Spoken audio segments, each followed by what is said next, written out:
बेटा आपका इकोसिस्टम वाले चैप्टर में एक टॉपिक बचा हुआ है, nutrient cycle.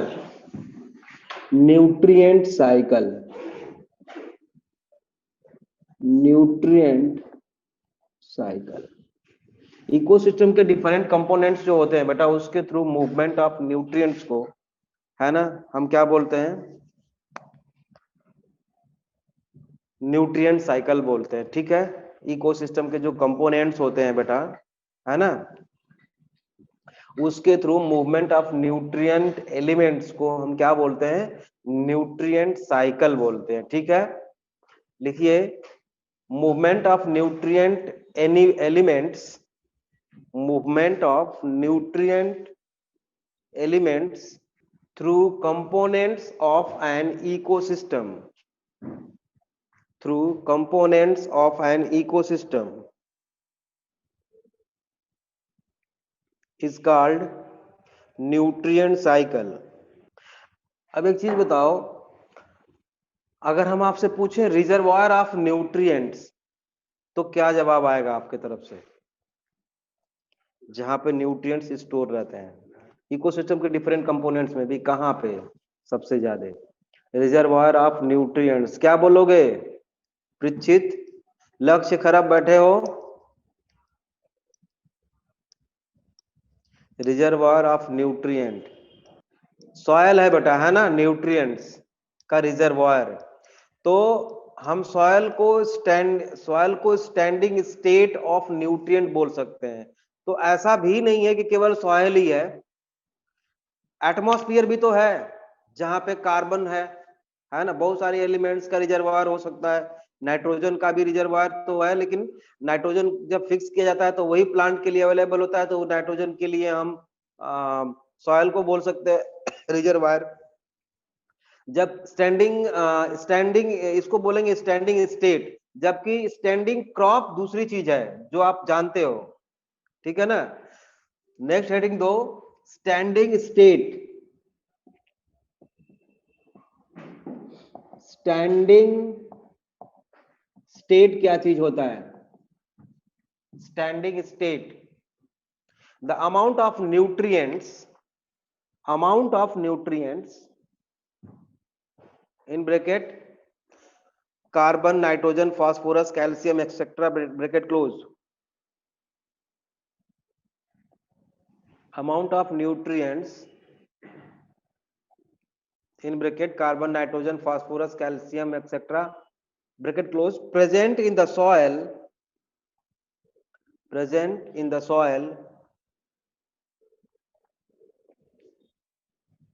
at any given time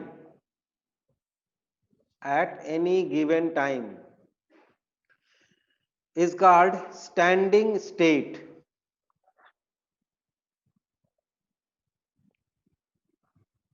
Is called standing state. अब बेटा देखो, ये मान लो प्रोड्यूसर्स हैं।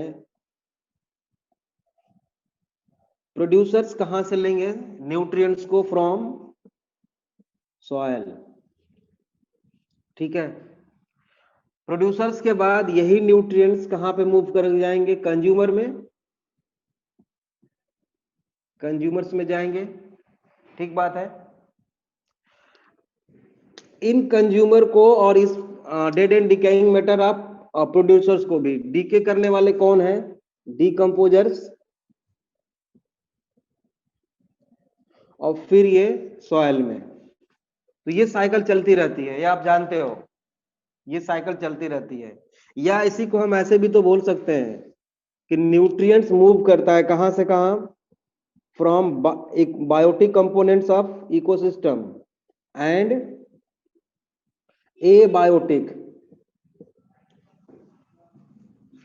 बायोटिक और एबायोटिक जो है कंपोनेंट्स हैं, इसमें न्यूट्रिएंट का मूवमेंट जो होता है बेटा, उसी को हम बोलते हैं बायो जियो केमिकल साइकिल। इसी को हम क्या बोल सकते हैं? दोनों को बायो जियो। जियो मीन्स क्या होता है? रॉक, नॉन लिविंग रॉक, है ना, सॉयल, ये सब सारा हो जाएगा। तो इसी तरह इसीलिए इसको हम बायो जियो केमिकल साइकिल भी बोलते हैं। न्यूट्रिएंट साइकिल को bio Jio chemical cycle also called nutrient cycle is also called bio Jio chemical cycle. ठीक बात है, बायो जियो केमिकल साइकिल इसीलिए बोलते हैं। अब है बेटा, इस साइकिल जो होती है दो तरह की होती है। Two type of nutrient cycle mainly. Type of nutrient cycle में दो है स्पेशली। कौन कौन सा? कुछ एनसीईआरटी पढ़े हो आप लोग, बता सकते हो कौन कौन से हैं? एक है गैसियस और दूसरा है सेडिमेंटरी। समझ रहे हो? एक है गैसियस, गैसियस साइकिल, पहला है गैसियस साइकिल और दूसरा है सेडिमेंटरी साइकिल। लेकिन बेटा दोनों साइकिल के लिए, दोनों साइकिल के लिए जो रिजर्वायर है, रिजर्वायर गैसियस साइकिल के लिए क्या होगा? रिजर्वायर एटमॉस्फियर, ठीक है, एटमॉस्फियर। और सेडिमेंटरी साइकिल के लिए क्या होगा?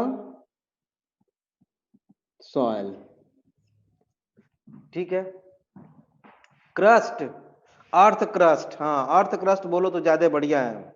देखो सारे बच्चे लिख रहे हैं, इन्होंने पढ़ लिख रखा है एनसीईआरटी। लक्ष्य खरब, तुम एक दिन यहाँ पे आए थे, अभी क्लास में हो क्या, बताना जरा। लक्ष्य खरब, अच्छा तो फिर यहाँ पे क्यों नहीं आए? तुम बोल रहे थे कि आएंगे, हम क्लास में बैठेंगे। लिथो फ्रॉम टुमारो, अच्छा कल से आओगे, ठीक है। अभी कहाँ हो? अभी कहाँ हो लक्ष्य? करनाल में हो कि? अच्छा पीजी में हो, कोई बात नहीं, चलो कल से आ जाना। ठीक है, ठीक है, ठीक है, ठीक है। तो अर्थ क्रस्ट है बेटा, अन्य रिजर्वायर या सॉयल, ठीक है। एक स्टेटमेंट और लिखिए,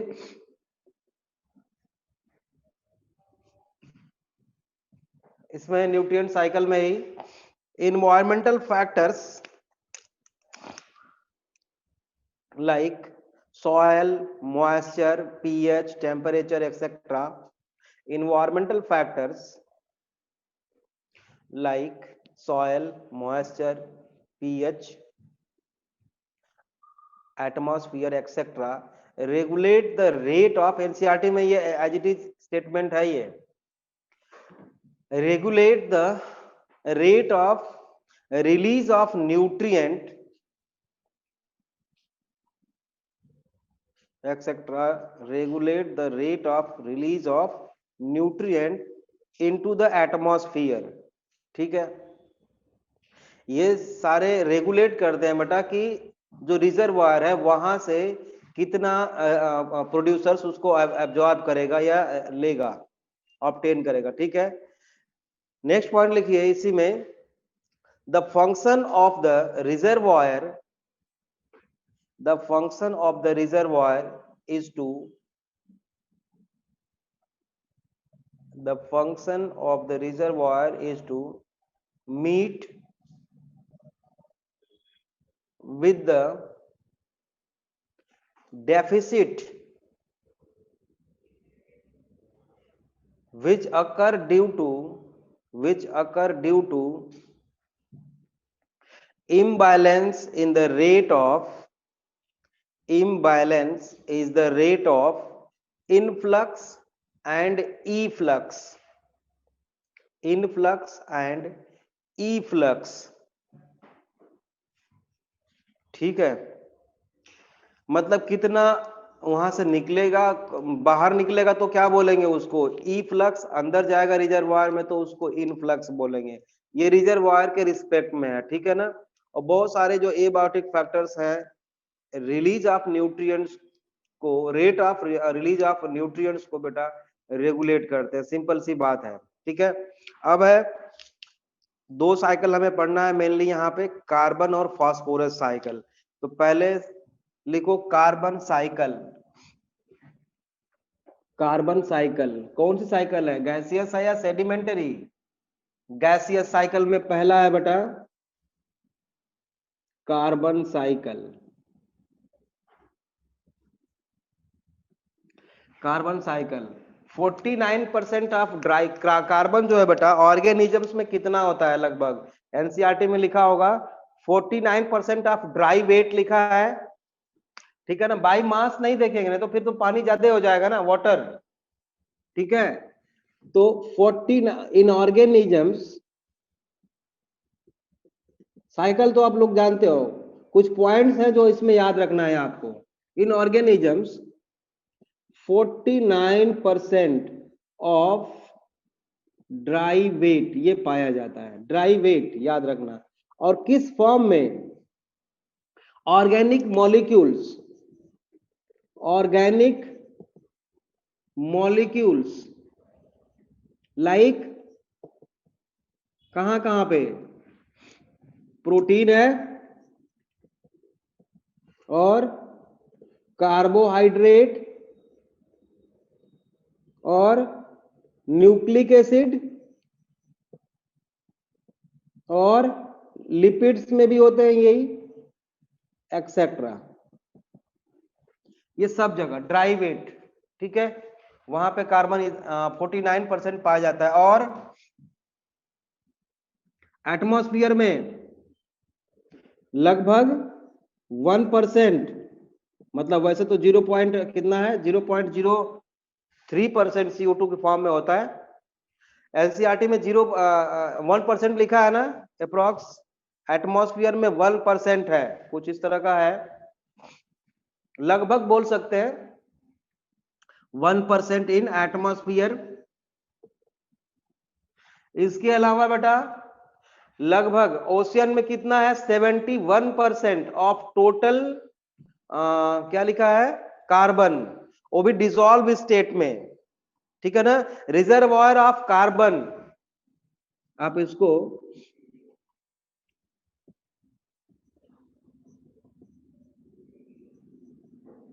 रिजर्वॉयर ऑफ कार्बन में पहला तो है एटमॉस्फेयर में, दूसरा इन ओशियन, ओशियन कितना 71%, ठीक है, वो भी डिसॉल्व स्टेट में होता है, ये डिसॉल्व स्टेट में होता है, ठीक है। उसके बाद बेटा बहुत सारा कार्बन का रिजर्वायर, पेट्रोलियम हमारा है, मतलब फॉसिल फ्यूल है ना, पेट्रोलियम,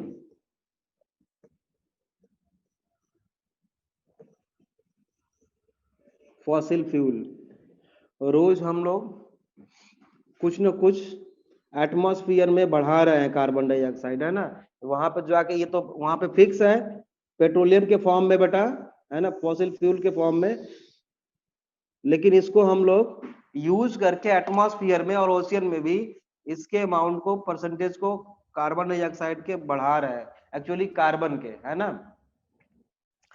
बर्न होती है तो कार्बन मोनोऑक्साइड भी रिलीज होता है, कार्बन डाइऑक्साइड भी रिलीज होता है, जितने मतलब पोल्यूशन के लेवल को सारा हम पढ़ेंगे बेटा इकोलॉजी के लास्ट चैप्टर में, इन्वायरमेंटल इश्यूज है ना, वहां पे बहुत सारे डेटा इसमें आपको याद रखने हैं, तो उसको भी देखेंगे। तो इसका रिजर्वायर समझ में आ गया आपको। मैक्सिमम CO2 जो है बेटा किस फॉर्म में है, अगर ये क्वेश्चन आ जाए किस फॉर्म में है कार्बन या कार्बन, तो आंसर क्या होगा, CO2 के फॉर्म में मैक्सिमम है कि नहीं। Maximum CO2 carbon present in the form of CO2, लिखिए अगला statement, maximum carbon present in the form of CO2। अच्छा, नेक्स्ट पॉइंट लिखेंगे, एक फैक्ट लिखा हुआ है एनसीईआरटी में भी शायद, 4 multiply by 10 to the power 13 kg of carbon, लिखा है, लिखिए 4 मल्टीप्लाई बाई 10 की power 13 kg of carbon is fixed annually in the biosphere through photosynthesis, through photosynthesis। ठीक है, अब साइकिल को थोड़ा सा एक बार देख लेते हैं, कैसे कहाँ पे मूव करता है, किधर से किधर ये मूव करता है बेटा। पहले हम स्टार्ट करते हैं एटमॉस्फेयर से। आपने 10th में भी इसको पढ़ा था, 10th में पढ़ा था, 9th में, 10th में, 9th में, हाँ बहुत आसान है। कार्बन किस कार्बन साइकिल, मान लीजिए CO2 इन एटमॉस्फेयर है, ठीक है। इस CO2 को ग्रीन प्लांट्स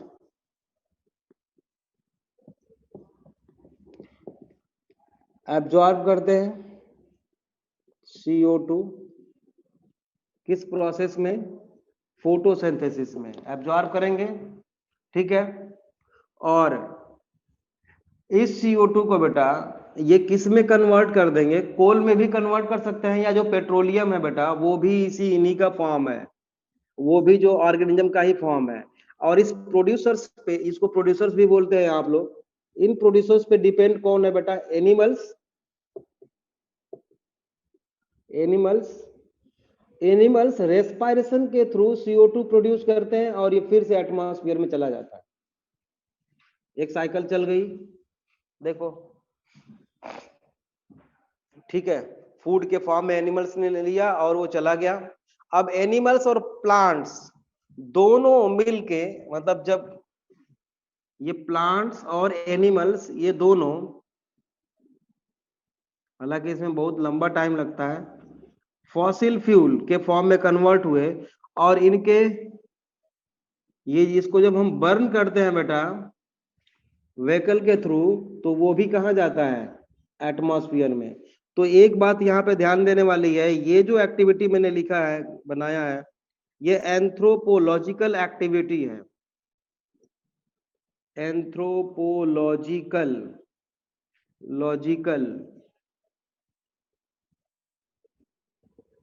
एक्टिविटी। देख लो, एंथ्रोपोलॉजिकल मतलब होता है कि मानव जनित, मतलब जिसको कि ह्यूमन के द्वारा किया जाए, है ना, मैनमेड, हाँ बिल्कुल मैनमेड। अब तो एंथ्रोपोलॉजी एक सब्जेक्ट भी है जिससे कि आप MSc भी कर सकते हो चाहो तो, ठीक है।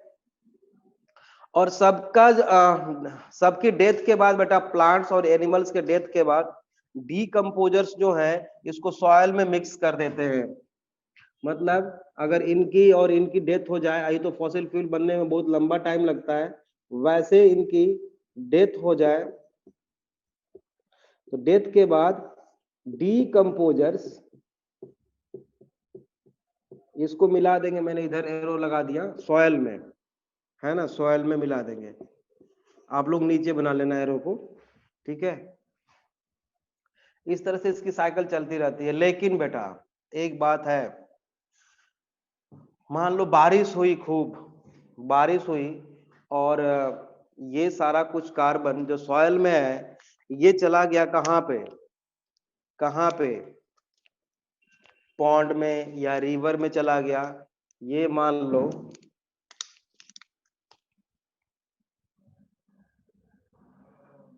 ये है ओशियन, ठीक है।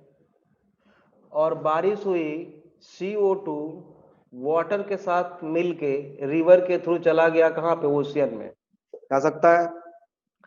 और बाई चांस यहाँ पे सेडिमेंट हो गया in the form of calcium carbonate के फॉर्म में सेडिमेंट हो सकता है या नहीं। और जब ये डिपॉजिट होने लगा बेटा, अगर मान लो डिपॉजिट हो जाए, अगर ऐसा हुआ, लिख लो इसको, अगर ऐसा हुआ तो ये अपने साइकिल से बाहर चला गया, देख लो,